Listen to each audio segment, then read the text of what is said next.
I could call the meeting to order, and of course, as you all know, we have the Minister of Environment here. We would like to welcome the Minister, and of course, remind all members that we do have a SEPA meeting this afternoon, 3:30 to 5:30. So, Minister, if you'd like to begin, I believe you have a presentation, and then we'll go to our round of questions with the members. Sounds good. Thank you, Mr. Chair. Thank you for inviting me back, and as you all know, I'm here to respond directly to a motion that was tabled by Mr. Cullen, the Honourable Nathan Cullen. Cameras off, please, gentlemen, and before the Minister begins.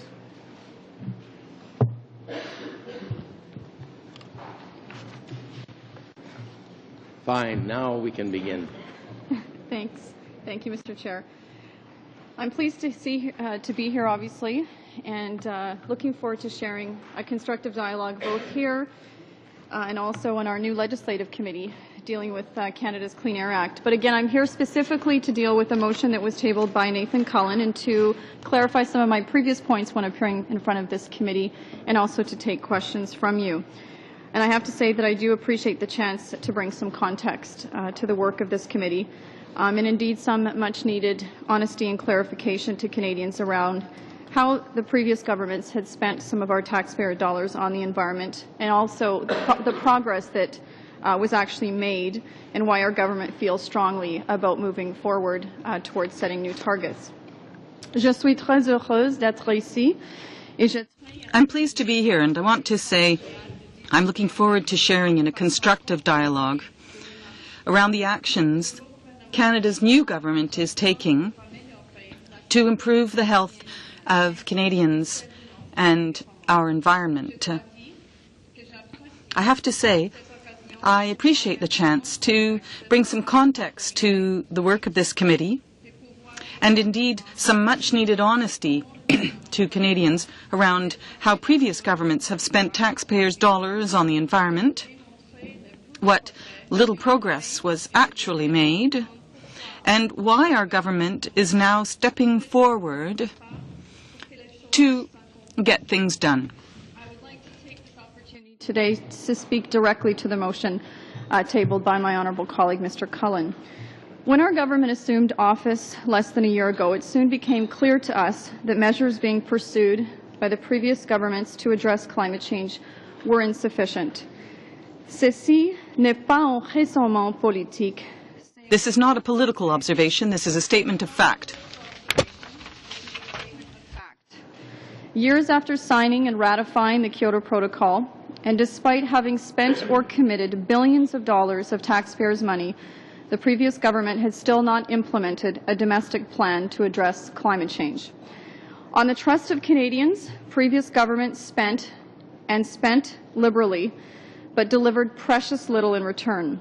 In fact, the sole outcomes were soaring greenhouse gas emissions, 35% above Canada's Kyoto target, and a divisive, politicized debate that Canada's new government is determined to move beyond. The absence of any coordination or implementation of legitimate measures by previous governments to address climate change is indisputable. That is confirmed by the Commissioner for Environment and Sustainable Development, who in her most recent report stated that, quote, a lack of central ownership, clearly defined departmental responsibilities, integrated strategies, and ongoing evaluation systems all point to problems in the government's management of the climate change initiative. Et elle poursuit en disant, dans l'ensemble, la réaction... On the whole, the Liberal government's response to climate change is not a good story. On the government-wide level, our audits revealed inadequate leadership, planning, and performance. It has not been effective in leading and deciding on many of the key areas of control. Change is needed. Response to climate change is not a good story, the Environment Commissioner reported. On the government-wide level, our audits revealed inadequate leadership, planning, and performance. It has not been effective in leading and deciding on many of the key areas of control, and change is needed. The Commissioner's messages are important to keep in mind as we move forward as a government to achieve meaningful results on this file. And we must create an accountability framework that will, for the first time in this country, oversee all climate change programs across governments, ensuring Canada's first ever coherent approach.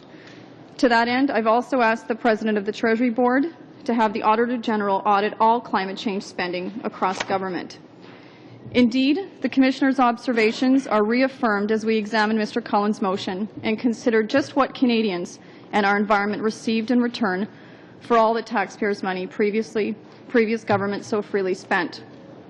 I believe we have a table to outline the international programs that we are going to be discussing, so if the clerk wants to hand them out at this time, just to help take you through my points in my discussion.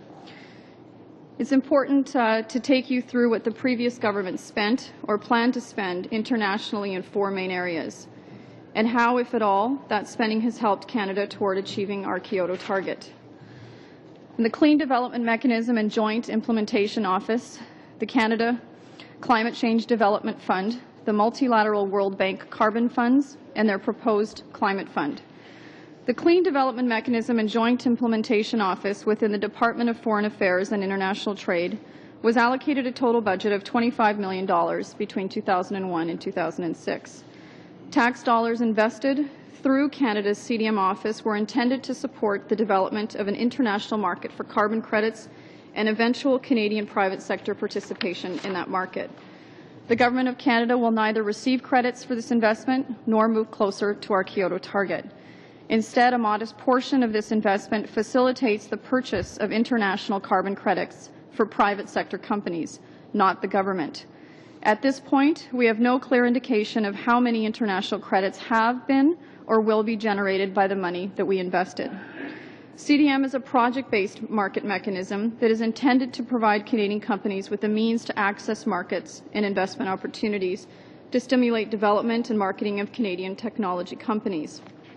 Based on our support for market-based mechanisms and based on the urgency for Canada to engage in projects and programs that directly count towards achieving our Kyoto target, I continue to believe this program demands strict oversight, and taxpayers' dollars should not be used to facilitate the purchase or generation of international credits for private sector entities. If taxpayers' money is involved, the objectives of the program must be clear, and it would be my opinion that we should ask for third-party verification of emissions reductions. We must focus our investments on government-led projects that could count towards our Kyoto target. And the Canada Climate Change Development Fund, or the CCCDF, was designed to also help address the causes and effects of climate change in developing countries. The program focused on 4 main areas: adaptation to climate change, greenhouse gas reduction through the transfer of technologies, carbon sequestration, and building capacity in developing countries. On this 4th area of focus, the fund specifically emphasized capacity building assistance for developing countries. When the previous government established this fund, credit generation or purchase was still an option internationally. It wasn't until 2001 that parties to the UNFCCC agreed that public funding for these projects should not result in diversion of official development assistance, and that it should be separate from and not counted towards the financial obligations of parties. The line between international climate change policy and official development assistance begins to blur. In 2004, the OECD's Development Assistance Committee decided that the value of any certified emissions reductions or credits from these kinds of projects should be deducted from our official development agency reporting. And some countries have stated since that they intend to do that. It is not the intention of our government to use official development assistance funding to replace our efforts to invest in projects that generate reductions in greenhouse gas emissions or also count towards our Kyoto targets. This program was budgeted $110 million from 2000 to 2001. This money was mainly dispersed through grants to Canadian companies or organizations called Canadian Executing Agencies as proponents of these international projects. The program also allowed these companies or organizations to keep up to 12% of this public investment for overhead costs. These projects did not result in any verifiable emissions reductions to date. Therefore, the investments in this program did not result in any certified emissions reductions credits and therefore also will not count towards our Kyoto target. Instead, they will count for our official development assistance through CEDA. We believe that clarity needs to be brought to this issue. We believe funding for ODA, for official development assistance, is crucial, but must be based on the policy priorities identified through our ongoing work with developing countries. Canada also invested in the World Bank's carbon funds. The objective of these emissions trading pilot projects is to generate experience in project implementation, facilitate the transfer of technology, and provide a stream of Kyoto greenhouse gas reduction credits to fund investors in the 2008-2012 period. Through this investment, the Government of Canada purchased an estimated 2.6 million tons of greenhouse gas reduction credits. These, what were called learning by doing projects, will, between 2008 and 2012, deliver an estimated 2.6 million tons of international credits, representing a mere 1% of the reductions necessary to meet Canada's Kyoto target. We're obliged here to consider the facts. $160 million of Canadians' taxpayers' money spent on what are international climate change programs, and in return, 1% of our Kyoto target has been achieved. Nous sommes bien obligés ici. We're obliged to consider the facts. $160 million of Canadian taxpayers' money was spent, and in return, 1% of our Kyoto target was achieved. Spend $1 billion over 5 years to manage the Climate Fund, otherwise known as the Canada Emissions Reduction Incentives Agency. This fund was not an investment vehicle, but solely a purchasing vehicle for credits. It was also planned that this fund would grow to cost taxpayers about $5 billion for the purchase of further credits. It became obvious to our government as we tried to piece this information from various relevant departments together in a coherent fashion that there was no clear policy framework tying these initiatives together or accounting for results to help meet our Kyoto target. It spoke truth to that which the Commissioner for Environment and Sustainable Development observed. The previous government did not have across the government coherent approach. I'd like to address the second part of the motion in terms of my previous comments on the estimate provided by my department on the cost impact if Canada were to meet its Kyoto target entirely through regulatory action. The analysis shows that making the reductions required by the Kyoto Protocol, which amount to nearly 1/3 of our projected total emissions in 2010, through domestic regulatory action alone could have a crippling effect on the Canadian economy. Of course, this kind of analysis is complex and there will always be debate about specific numbers, but it gives a clear picture of the magnitude of impacts that consumers would face. It is estimated that we could see increases in electricity prices of about 15% in Atlantic Canada, 40% in British Columbia, 65% in Ontario, and between 150 and 200% in Alberta and Saskatchewan. That means between a doubling and a tripling of prices in Alberta and Saskatchewan. Natural gas prices could increase by over 300% in Alberta and by 130% in Ontario. As for our oil industry, there is a possibility that we could move from being a net exporter of oil to a net importer, as production costs soared and facilities closed in response to the punitive regulation that would be required. I'll also emphasize that this would be a best-case scenario where emissions reductions of this magnitude were even feasible and they were achieved in the least cost way. In the real world, the emissions reductions needed in Canada to achieve the Kyoto target are not technically feasible in that time frame. This is why we need new targets and we need a new Kyoto framework, and this is the opportunity before us. Voilà pourquoi nous avons... So this is why we need new targets and a new Kyoto framework. This is the opportunity before us. To the impact of Canada's Clean Air Act, or Bill C-30, on reducing greenhouse gases. You're familiar with our notice of intent, where Canada's government said that we will regulate both air pollution and greenhouse gases with targets for the short, medium, and long term. By spring 2007, our government will announce ambitious short-term targets for air pollution and greenhouse gases, with sector-by-sector regulations that will come into force starting as early as 2010. And as you know, for the medium term, which is 2020 to 2025, we will implement intensity targets that will lead to absolute reductions in emissions and thus support the establishment of a fixed cap on emissions. Our government also committed to a long-term target of absolute reductions in greenhouse gases by up to 65% from 2003 levels by 2050. And we've asked again the National Roundtable on the Environment and the Economy for advice on specific targets to be selected and also scenarios of how the targets would be achievable in Canada. Let me tell you then what the long-term target means in terms of emissions reductions. Based on what Canada's greenhouse gas emissions are projected to be in 2050 in a business-as-usual scenario, this 65% reduction target would reduce our emissions by about 1,435 megatons. This is a reduction of almost twice our current total greenhouse gas emissions. A 65% reduction from our 1990 emissions level, which I know is of interest to some of you, would require an emission reductions of 1,485 megatons from business as usual. Some have also called for a long-term target of 80% reduction.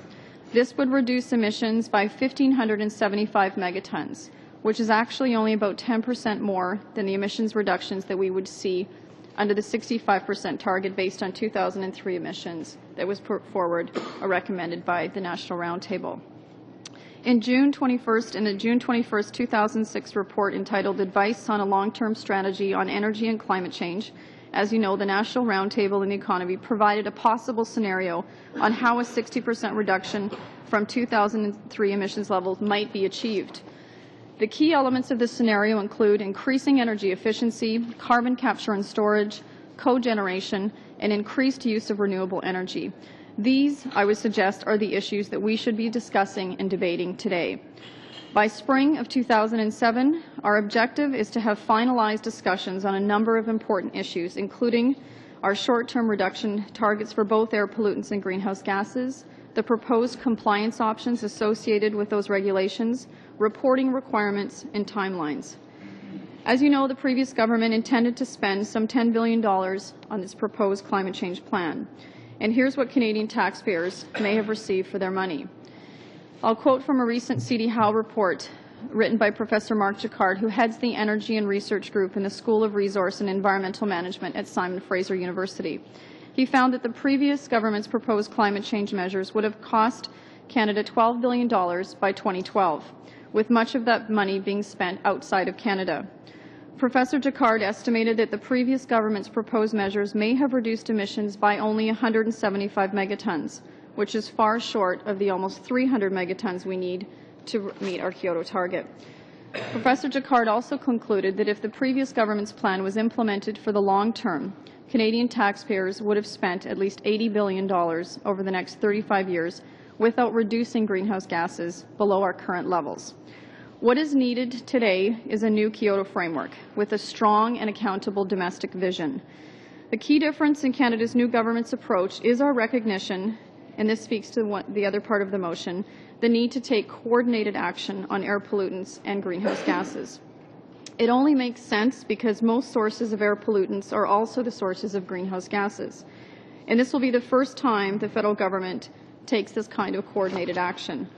The issue is not smog before greenhouse gases or the reverse, and the issue is not air pollution versus climate change. Both of these issues are of a concern to Canadians and impact on their health and their environment. The right course of action is to tackle both in a coordinated and efficient action to deliver results for Canadians. By taking that kind of coordinated approach to both types of emissions, a new Kyoto framework coupled with Canada's Clean Air Act will drive solutions that get the greatest results for our effort. For the first time, we will have an integrated, nationally consistent approach focused on mandatory regulations that will achieve significant reductions in emissions from all major industry sectors. We also need a new global approach to addressing climate change, one with achievable targets that maximizes global participation. Currently, as you know, under the Kyoto Protocol, countries with targets account for less than 30% of global emissions, and this percentage will only continue to decline in the coming years as the emissions of developing countries rise. Contrary to what you may have seen or heard in the media, this work is beginning to take shape globally, and Canada is participating. In Nairobi, as you know, I led the Canadian delegation to the 12th Conference of the Parties and the second meeting of the Parties of Kyoto. Canada worked very intensively and successfully with many other countries on initiatives that will help set the scene for a better global approach to climate change in the post-2012 period. And for Canada, this approach must be one that includes broader participation, maximizes the use of technologies and market mechanisms, and takes a country's national circumstances into consideration. Of the key issues that were taken up in Nairobi, there were 4 related to the future of international cooperation on climate change, and Canada secured the results we wanted to enable us to continue to participate in Kyoto. On each of these issues, Canada's negotiators were actively and constructively engaged based on the positions laid out in our public submissions. As you know, an extensive work program to inform considerations of our future commitment post-2012 was developed. Canada agreed to this rigorous work program and will undertake our work with diligence. On the review of the Kyoto Protocol, agreement was reached to conduct a review in December of 2008. All industrialized countries, the African countries, the small island states, and several Latin American countries supported the launching of this review so we can move forward with the knowledge of what worked and what didn't work in the next phase of Kyoto. Canada has consistently stated that more countries need to take on targets or Kyoto will fail. On the issue of the review of procedures for countries taking on commitments, agreement was reached to hold a workshop in May 2007. As President, I took on the responsibility for moving this issue forward personally. The support of the EU, South Africa, and Russia were key to assuring Canada was able to push for progress on this front, and I am pleased that the question of how countries can voluntarily take on commitments under the protocol will now be formally taken up within the process. These are all important issues for all countries, but were high priorities specifically in Nairobi. I would note that this was a consensus-based approach. If we were trying to, quote, push global warming off the international agenda, we could have easily blocked consensus on any of these issues, but we did not. On the contrary, the conference was considered a success because of the results achieved on these key issues and the Canadian delegation's crucial role. Le nouveau gouvernement canadien est en train de... Canada's new government is charting a fundamentally new and more productive course on the environment. New and more productive course on the environment. We are taking, as you know, action on both air pollution and greenhouse gases to protect the health of Canadians and our environment. We're replacing the previous government's unenforceable voluntary approaches with tough mandatory regulations, and we're focusing on achieving clear, measurable, and realistic results in Canada. And we are working through the United Nations process to develop a more effective and inclusive global approach to addressing climate change, one that will build on the lessons learned from the current Kyoto and one that maximizes new technologies and mechanisms for reducing greenhouse gases. Nous sommes persuadés que cette optique We believe that this domestic and international approach is the right one for Canada now and over the long term. It is an approach that will ensure that Canadians and their children enjoy a healthy environment in the years to come. The international approach is the right one for Canada, now and over the long term. It's an approach that will ensure that Canadians and their children enjoy a healthy environment in the years to come. Merci, thank you, and I'm pleased to take any questions related to the motion before us. Well, thank you very much. I would ask the members to try and watch their time judiciously, and I know you will be sharing, and I will try and keep it as tight as we can. So 10 minutes, the first round, beginning, I believe, with Mr. Godfrey and Mr. Scarpalasia. Merci, Monsieur le Président. Je dois... Thank you, Mr. Chairman. I would like to say, first of all, that I think it is incredible that a Minister of the Crown is putting documents forward that haven't even been translated in both official languages. Your explanation of the testimony you gave to us last time, am I right in summarizing it in the following way? That you were confused when you last appeared about the way in which the Clean Development Mechanism works, and that it was wrong for you to say that the previous government had spent over $100 million to purchase credit internationally, and that what we were talking about instead was international development assistance, but none of it was tied to the Clean Development Mechanism. I just want that on the record. Depending on which program you're looking at, some of the projects laid the groundwork for Clean Development Mechanism projects. Others were through the Clean Development Mechanism itself. So again... But the examples which you quoted, which added up to $100 million, were not tied into the Clean Development Mechanism? That's not necessarily the case. There was some of the ones that I listed that are part of the CCCCDF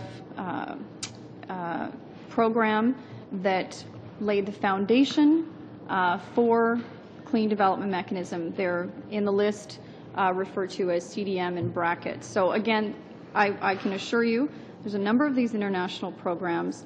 All of them have different policy priorities. Why I brought these to bear is for you to understand that some of them resulted in the purchase of international credits or emissions reduction credits that benefited Canada in the sense that it will help the government reach its Kyoto target. Others benefited the private sector in terms of us facilitating, through the use of taxpayers' money, the purchase of credits for private sector companies. We unfortunately will not get any credit for that as a government, so we will not be any closer to reaching our target. So after the $160 million spent, we are 1% closer to our target. It's actually important for you to recognize these are the only verifiable emissions reductions that we have found across government. So this is how much closer we are to our Kyoto target, 2.6 million megas, 1%. That's where we're at today. But you did misspeak yourself in lumping together things which you said were under the Clean Development Mechanism, but are clearly not. Let me ask you about the Clean Development Mechanism. Are you in favor of it or not? When you were last here, you suggested that you didn't want to be involved in the purchase of international credits, and yet when you were in Nairobi, you said that you were open to having Canada invest in the Clean Development Mechanism. Are you open to that or not? What I've stated clearly, the Clean Development Mechanism is a market-based mechanism that can be used for private sector entities to be able to invest in third world country projects for emissions reductions. What I believe is necessary is that if the government is going to facilitate these kinds of projects, that we should make sure that we have oversight, that there is third-party verification that there are emissions reductions happening, and if taxpayer money is involved, absolutely there should be third-party verification. And I would rather see the government invest taxpayer money directly in projects that will result in verifiable emissions reductions and therefore help us towards our Kyoto target. So you are in favor, in fact, now of the Clean Development Mechanism being used to purchase verifiable credits abroad where conditions warrant. Is that a fair summary? Yes, as I've said, the problem is that we don't have, to date, any verification that the money invested resulted in. We're talking about the current Clean Development Mechanism, though, which has a whole verification process. As I said, I'm talking about investments to date. Right. We don't have any amount right now of verifiable reductions in terms of helping Canada get closer to our Kyoto target. I think that's what Canada's interest should be in terms of a government if we're investing taxpayer dollar. If the private sector wants to use the market-based mechanism, which is what it's obviously hoped to be used for in the long term, and as you know, one of the things that we discussed in Nairobi was to talk about ensuring that there is third-party verifications when any of the international mechanisms are used. It's good for the government so that we know that we're getting verifiable emissions reductions for our tax dollar, and it's also good for the companies so that they have certainty and trust in the process that they're interested in using if they are interested. Final question. You said that you needed a new target for Kyoto. What are the new short-term targets for Canada up to 2012 for greenhouse gas reductions? Well, as you know, it's one of the things that we're doing right now. We're working intensively with all industry sectors across the country. We hope to have our short-term targets both for air pollutants and greenhouse gases in place by early in the new year.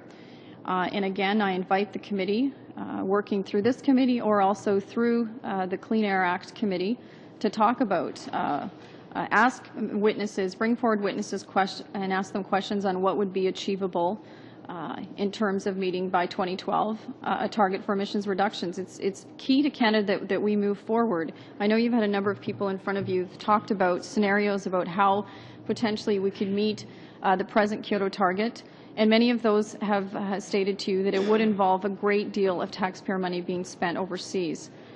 You know that there hasn't been a domestic action plan in place in terms of mandatory reductions. We need to move there, and we need to set. Were mandatory. It was never implemented. We need to get you need to confront the record that we're 1% closer, and we have to move past this debate and set new targets, set a new framework for Kyoto, and move forward. Please, you have 3.5 minutes, please. Sure. Thank you, Mr. Chair. I'd like to talk a bit about conservatism. It seems to me, Mr. Chair, that a real conservative believes on building on what has come before. In other words, a real conservative believes that there is some good, perhaps not perfection. You're not calling me a liberal, are you? No, and I'm not calling you a conservative either. That there is some good, but not perfection in what others have done before. A neoconservative, on the other hand, it seems to me, likes to wipe the slate clean and start all over. A neoconservative is not particularly interested in what might have been good in what others have done before, and is not interested in studying what has come before. So my question is to the Minister, why did your government cut both mitigation programs and adaptation programs created by the previous government without a proper review of these programs? As a matter of fact, I believe you admitted when you were before another committee in an exchange with Senator Grant Mitchell that there has never been a comprehensive audit or review of climate change programs. So why would you cut programs like ENERGUIDE or the Canadian Climate Impacts and Research Network, which was doing valuable work in the area of how we can adapt to protect our freshwater resources to the effects of climate change without really knowing if there was anything good in those programs? I mean, both were very popular, especially ENERGUIDE. So was that an ideological decision? Was that a neoconservative decision? Or was it, it obviously wasn't a conservative decision?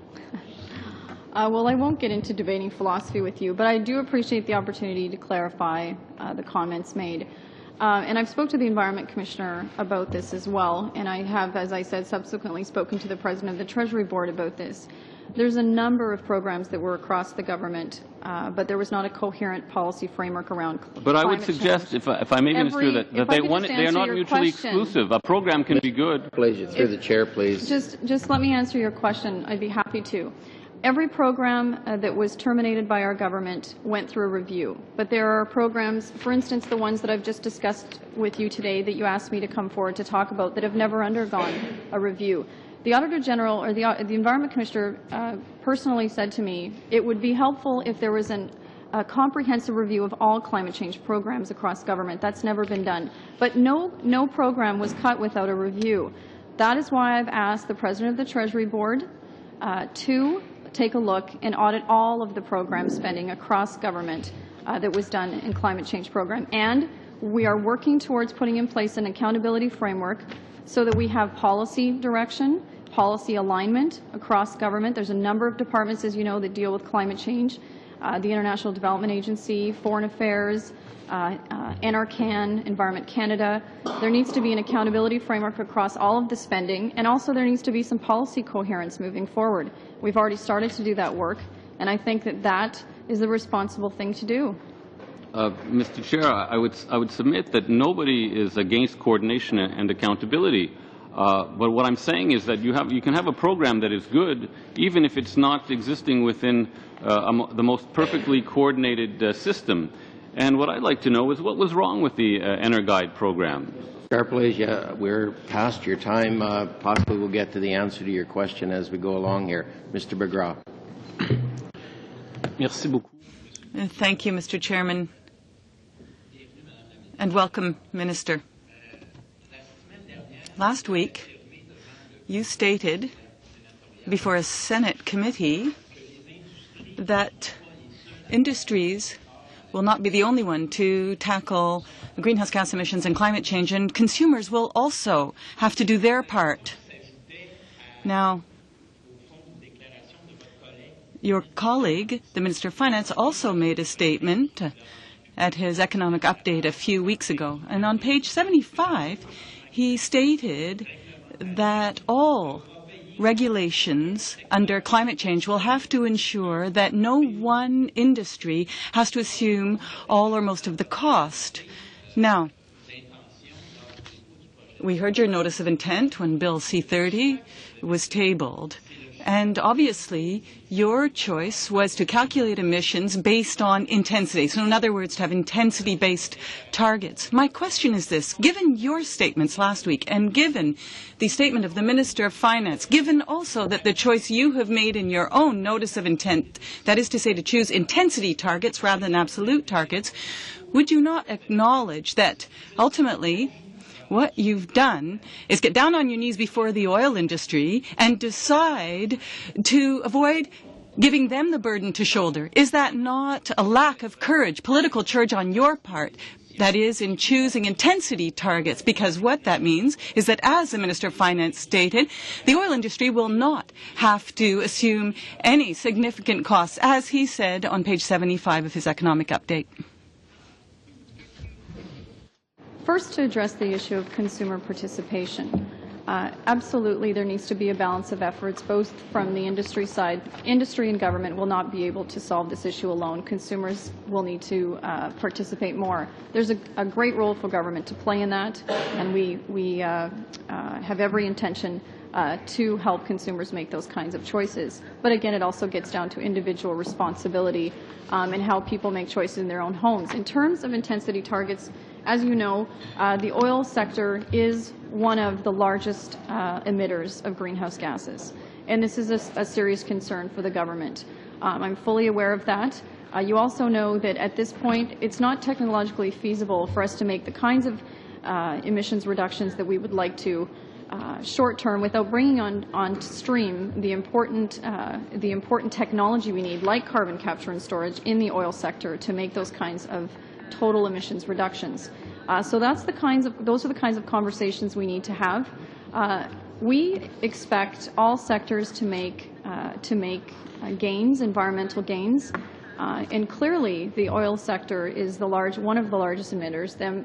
The oil sector and transportation together, I believe the Environment Commissioner stated to make up 78% of the greenhouse gases. We're fully aware of that. We have every intention of ensuring that the oil and gas sector, along with every other sector, makes contributions to reduce their greenhouse gases. And the important thing we need to do that is to start having a conversation about the technology necessary to do that.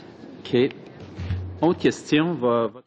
Second question. Your colleague, Mr. Bernier, the Minister of Industry, said on the 14th of November last that your notice intent has never been seen before, and that it is only a beginning. Never before has a Canadian government gone so far in tackling greenhouse gas emissions and smog. And to illustrate the fact that you are a proactive government, he also stated that as of the 1st of December, there would be motorcycles would have to meet new rigorous standards in terms of pollution emissions. So my question is this. How could you explain that this vision of the future of your government is based on regulations that do not set the example for LFEs, but rather for motorcycle manufacturers in Canada? Does that not prove that your measures do not tackle the true polluters and do not focus on the true polluters, that is to say the oil and gas industry? And there are a number of regulations that have been coming online for the last number of years, in which we are trying to, and we are regulating things like ATVs, large construction equipment. All of the transportation initiatives we're taking to regulate greenhouse gas and air pollution are crucial. The next step is to tackle industry emissions. And I would say to you that the plan that was in place previously, particularly the framework around the plan, was what I would call an easy ride for industry. It's my intention and the intention of this government to make sure that we have a framework in place to reduce industry emissions in a way that will show substantial emissions reductions, particularly over the long term, moving to the kind of technology we need to make absolute reductions. So no one is going to get a free ride, not from the transportation sector when we look at things like ATVs and motorcycles and large construction equipment, but particularly not industry. And I would suggest to you that they're all ready to come to the table to make efforts to help reduce air pollution and greenhouse gases. Autre question. My next question, and it's on the clean development mechanisms. You said two things this morning, really. That on the one hand, we need to facilitate types of projects under the clean development mechanisms, and you also said that what we need is a third-party auditing to ensure that that mechanism is effective under the Kyoto Protocol. So what you're saying ultimately is that I would like to know that if you truly trust the clean development mechanism and third-party auditing, how can you explain that Canada is the worst payer internationally in terms of its contributions under the clean development mechanism? How come it has the worst record? And could you tell me, actually, how far behind Canada is in its payments internationally to those organizations responsible for the clean development mechanisms? So how much does Canada owe? And where does it stand internationally in funding these clean development mechanisms? Track to meet all of our obligations related to these funding of these kinds of mechanisms. Again, I will continue to say that in terms of using the clean development mechanism as a market-based mechanism for the private le Canada doit? How much does Canada owe? Because Canada got a bill. So how much does it owe? Anything that we are paid up for all of our obligations under the Kyoto Protocol, that we're meeting all of our obligations. That's what my international department has told me. Foreign Affairs has indicated the only thing that we're not on track to meeting in terms of our Kyoto obligations is our Kyoto target. But the other thing that needs to happen is we need to have an actual framework in place in terms of domestic regulations so that private sector companies have a reason to start to invest in this clean development mechanism as well. And so it goes hand in hand. And that's why we need to set short-term targets so that we can move forward. But again, if I had a choice between using public money to help private corporations facilitate the purchase of international credits, or using public funds to invest in projects where we see verifiable emissions reductions to help reach further our Kyoto target, I would choose the latter for obvious reasons. Right now, we have, with all of these programs, we've reached 1% of our Kyoto target. Est-ce que le Canada Is it Canada's intention then to respect the previous government's commitment in funding clean development mechanisms and to pay that $1.5 million that Canada committed to in the past to fund the clean development mechanism? That's the money I'm talking about, Minister. Are you telling me that Canada has paid up? Yes. My understanding is that it has, and that is funding for the operational side of the clean development mechanism and Joint Implementation Office through Foreign Affairs. And it's operational as we speak. There are private sector companies that deal with this program and this office through Foreign Affairs. That is the information given to me by Foreign Affairs in this office. If there's any officials here that would like to state differently, that's the information that's been given to me. By yourself, please. This is David McGovern, my Associate Deputy Minister of International Programming. I'm pleased the Minister's just promoted me. Oh, I'm the Assistant Deputy Minister, but if she wants to. Thanks, Minister. You have about 5 seconds. Sure. Mr. Bigra is referring to money that was pledged in Montreal to facilitate the administration of the CDM in the UNFCCC. The Department has prepared a proposal for the Minister, but it's still under consideration. We haven't actually reached the Minister's desk yet. Thank you very much. If we could go on, please, to Mr. Cullen. Thank you, Mr. Chair. And that clarification is helpful because under the UN's own documents, 1.5 million is still outstanding. Canada hasn't come forward with this. I'm a bit frankly concerned, Minister, that in the last meeting you had with this committee, some of the information that has been since clarified was at best inaccurate. I'm increasingly concerned in terms of the briefings that you're getting on some of the critical issues. If Canada is standing on the world stage saying we are committed to something like this mechanism and still owing a bill of $1.5 million, by far and away more than any other country owes, it's a worrisome statement to the world community. Now, your leader and party have made strong words towards our international commitments. Excuse me. The term "we don't cut and run" on our international commitments has often been made by your leader in the House and in other places. Yet when you say that we are staying within the Kyoto framework, yet not meeting the targets, if Kyoto is not about meeting the targets, then what is it about other than a set of meetings? The whole point of the initiative is to reduce the impact we're having on climate change. You yourself have said this is a grave and serious issue, and yet to make a statement in Nairobi and here in Canada almost misleading Canadians to believe we're staying in a framework but not meeting the central piece of that framework is intellectually dishonest at best. I don't understand how you can square that circle.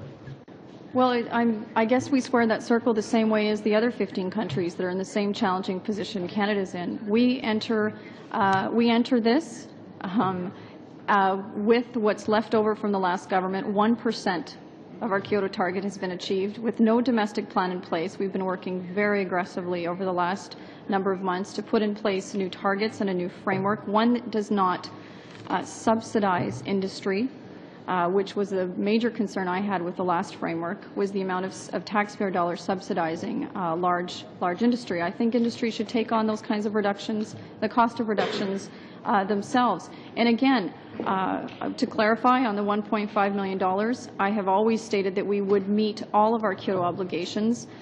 We have honestly said to the international community, and the first time I met with them back in May, that we are not on track. We knew that when we took over government, and the previous government knew that before they left.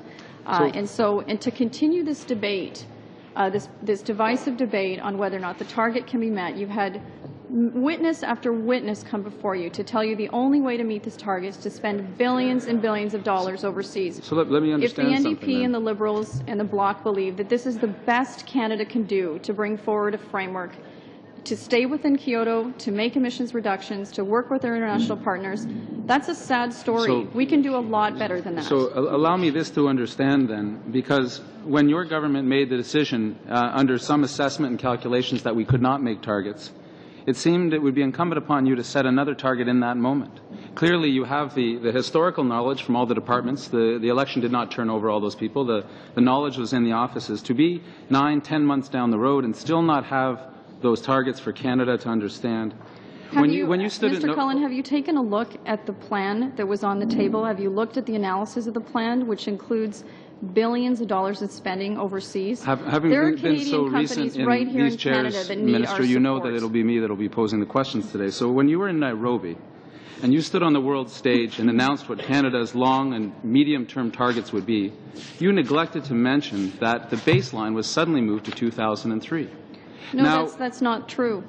We have adopted... I spoke to a minister from Denmark, the Minister of the Environment, who had a meeting with you that very evening, and she was perplexed as to why we were being so hard on you. And I said, well, did the minister mention to you that Canada has unilaterally moved our baseline to 2003, which no other country in the world has done? No, do you Nathan, think that's fair? That's not true. If you look at my remarks, I talked about the good advice that we've received from the National Roundtable on the Environment and the Economy, which is the opportunity for Canada, in a reachable way, a technologically feasible way, to make up to a 65% reduction based on a 2003 level. Why move the baseline, though? I don't understand that. This was the recommendation that we looked at from the National Roundtable. Why, Nathan? Because the entire world is using 1990. Because it wasn't set arbitrarily, and it wasn't set politically. It was set by the widely researched by the National Roundtable with environmentalists, leading industry officials, and again, that's what's in our overarching notice of intent, and we are still talking to, and I'm surprised that you don't know this, we're still in negotiations with industry on what baseline to adopt, whether it's 1990 or 2003 or 2001. And there's advantages and disadvantages to all of them. I'm sure there are. Minister, I'll be running out of time. The question I have for you remaining is, does your government support the continued rapid expansion of the oil sands in northern Alberta? Well, I'll tell you how I feel as the Minister of the Environment and an Albertan. I'm very concerned, both from an infrastructure perspective and from an environmental perspective, about the pace of development. Why do you continue to subsidize it then? As you well know, we do not subsidize the oil industry, but I would ask you why then you've put forward subsidies for the auto sector as one of your demands an accelerated cost allowance. An accelerated cost allowance for the oil sector does encourage that development to move faster. That was the reason it was put in.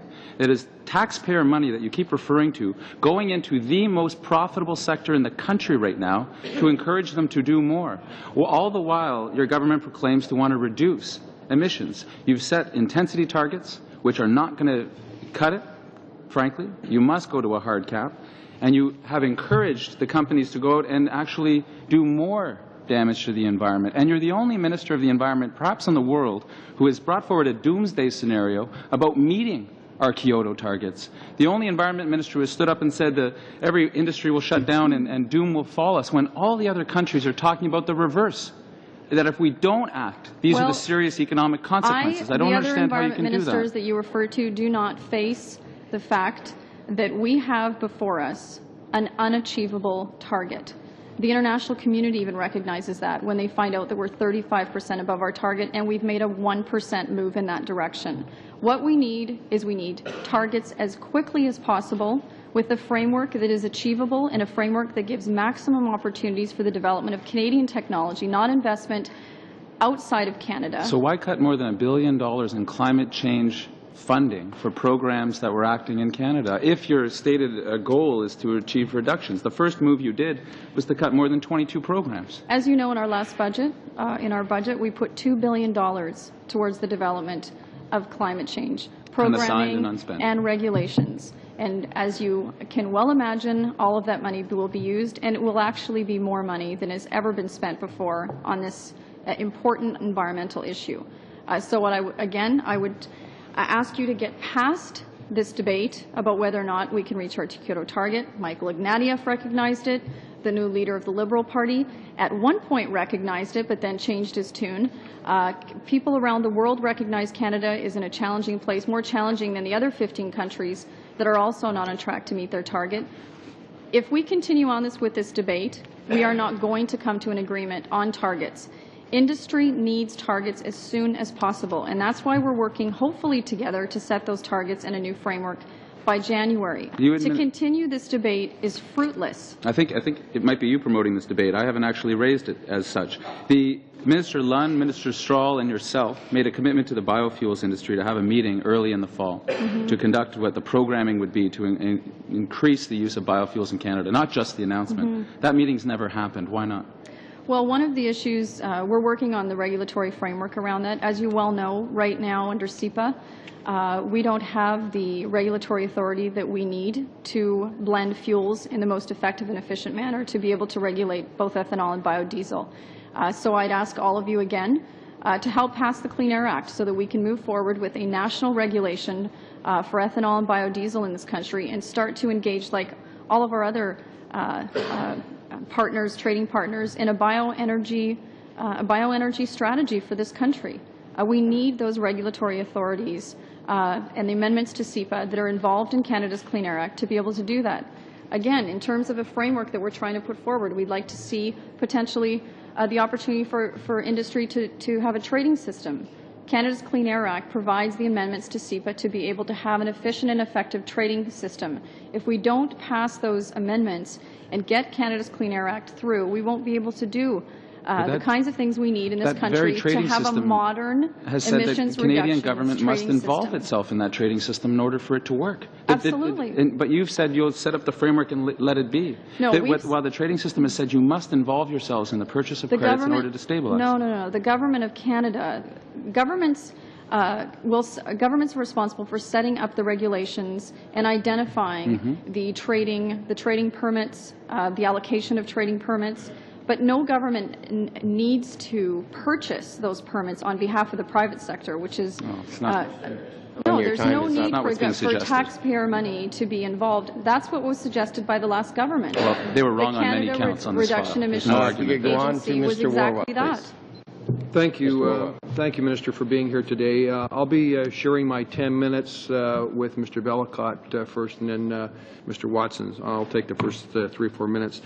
I want to congratulate you, first of all, for your announcement last week regarding the chemical management plan and also the hydrogen buses. Again, further evidence that the government is actively doing things. Also, the past announcements on enhancing and encouraging the use of public transit, prevention of release of mercury, over 10 tons of mercury, preventing that, and also encouraging the promotion of renewable fuels, ethanol, biodiesel, and also reducing the sulfur content in fuels.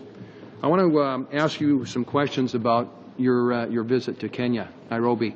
I heard a number of wonderful things that resulted from that. Minister, can you share with the committee your views on why working with the UN process, such as your recent conference in Nairobi, was so important? Sure, absolutely.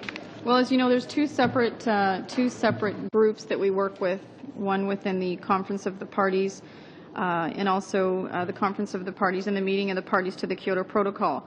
And we've said a number of times that the number of members within the Kyoto Protocol has to expand because, as you know, at this point, the number of countries with targets for emissions reductions only account for 30%.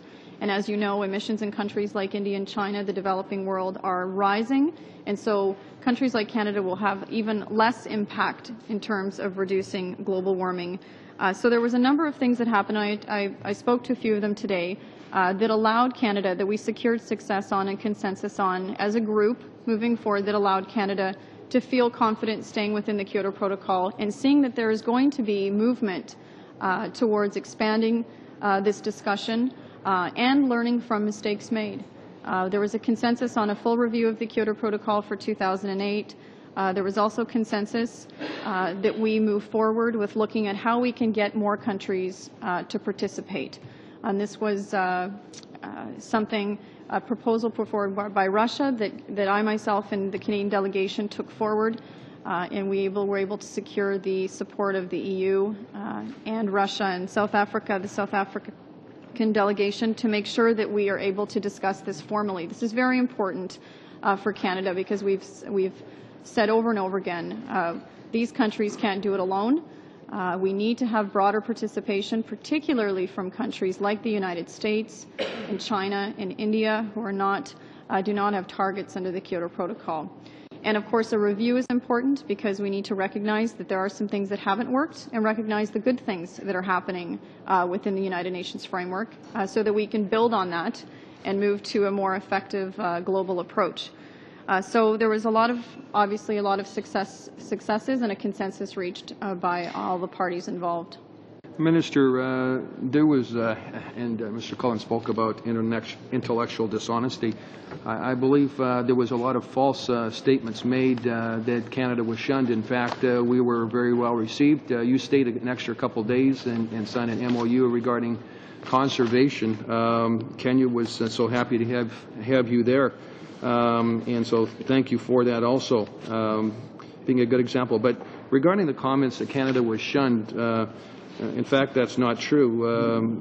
And as head of the delegation, you carried out a number of bilateral meetings. Could you tell us about those? Sure. 4 minutes, just to let you know. Sure. Well, for obvious reasons, Canada wants to work with our international partners on a lot of the initiatives that they're working on. We had meetings with the EU, with the UK, with China, with India, with Korea, with the U.S. and New Zealand. All of these to actually, more than anything, explain to them where Canada's at and how we're moving forward, because there was a lot of concern when countries heard that we were 35% above our target. They were concerned about how we were going to move forward. They were very assured and happy to see that Canada was putting in place targets, and when they found out we'd had already put in place a long-term target, in particular, Sir Nicholas Stern, who I met with about his report, was pleased to see, because his recommendation was that all of the countries that were at the conference take on a mid-century target immediately so that industry and governments can start thinking very long-term about where they're going, that 2012 targets are not sufficient. We've got to move way beyond that. So Canada's obviously set a target that was recommended by the National Roundtable, very widely researched, which was important, obviously, to our government because it had the science to back it up. And then now we're setting the short-term targets and medium-term targets over the coming month and the framework to be able to help industry comply with those targets. Mr. Vellacott, we have 4.5 minutes. Minister, you've been very clear, abundantly plain, actually, in fact, that Canada's new government will not be spending taxpayer dollars overseas on projects that really don't result in environmental gains or improvements for Canada.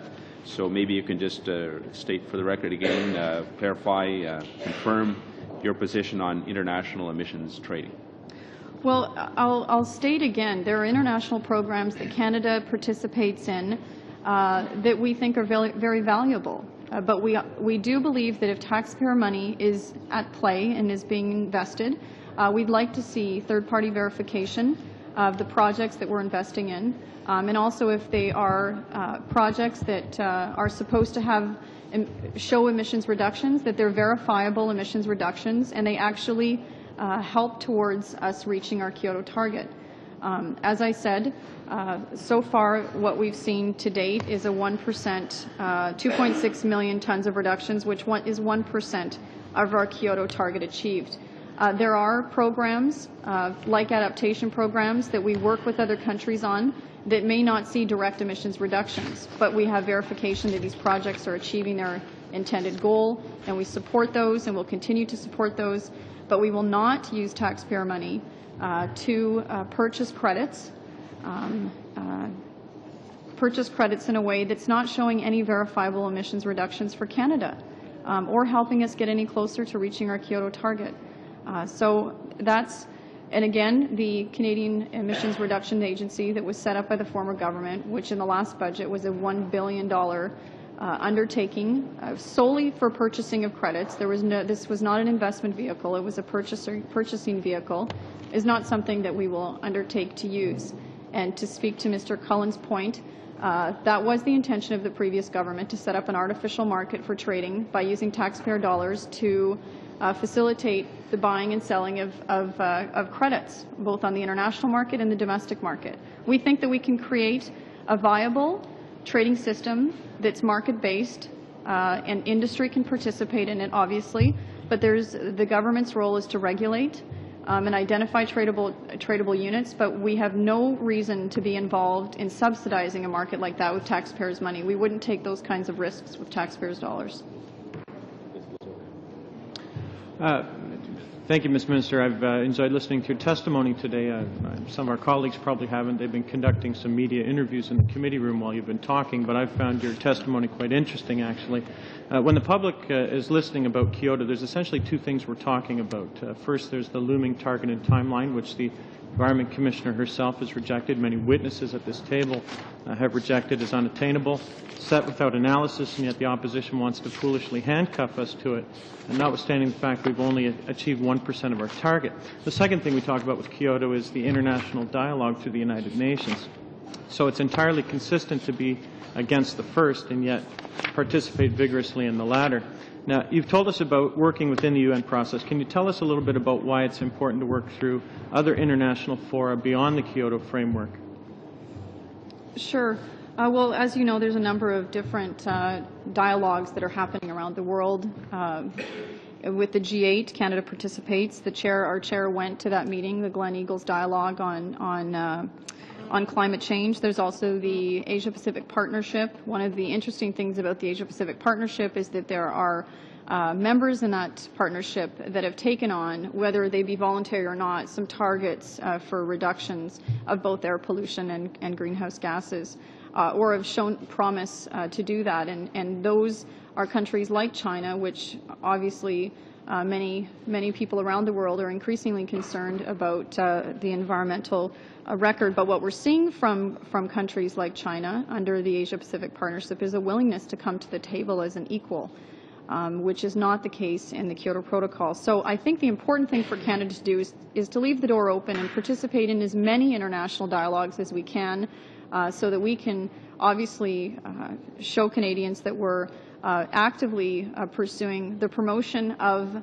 these kinds of dialogues, but also encouraging our international partners to take on more effective action. Canada has a very onerous target. We know that. It would cost us billions and billions of dollars in international credits to meet that target. But we've clearly stated to the international community that we're on board, that we are working towards getting in place a framework that will show clear domestic action, which will align ourselves with our international partners and align ourselves with our international policy, so that we're not, we aren't where we were when we took over, which is at a 1% closer to our Kyoto target. That's after 13 years and years after signing the Kyoto Protocol. That's unacceptable to Canadians.